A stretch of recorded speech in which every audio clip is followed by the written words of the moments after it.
بسم الله الذي لا يضر مع اسمه شيء في الأرض ولا في السماء وهو السميع العليم.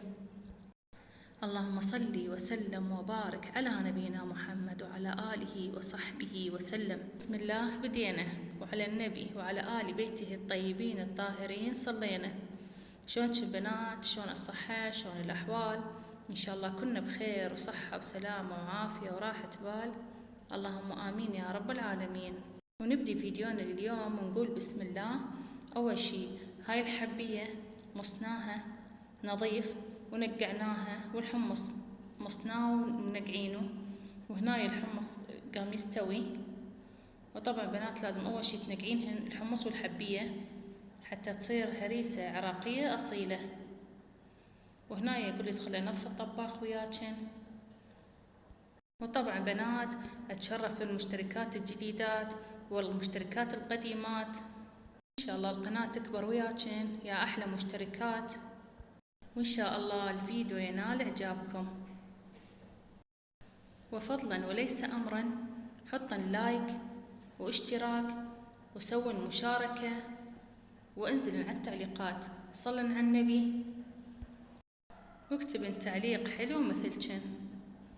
وهنا يا بنات كملنا الطباخ إن شاء الله حتى نقدر نسوي أكل اللي هو كل واحد حسب طريقته، وكل الطرق تؤدي إلى روما.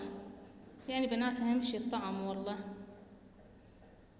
وهنايا إن شاء الله الحمص قام يستوي واللحم قام يفور. هذا الحمص شفت إذا مستوي. وهنايا اللحم همينه قام يستوي. وبنات مو شرط تحطين لحم، إذا بس حمص وحبية يصير عادي، ماكو أي مشكلة.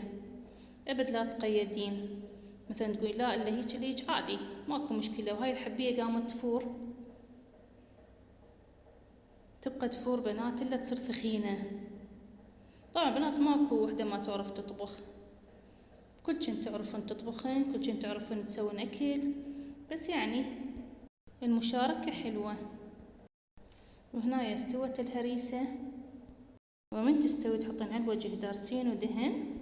وبسم الله ما شاء الله، صلوا على رسول الله، وسهمنا وسهمكم العافية.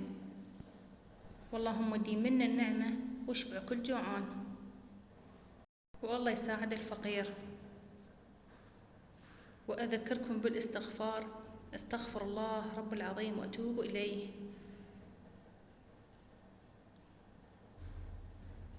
ومع ألف ألف سلامة.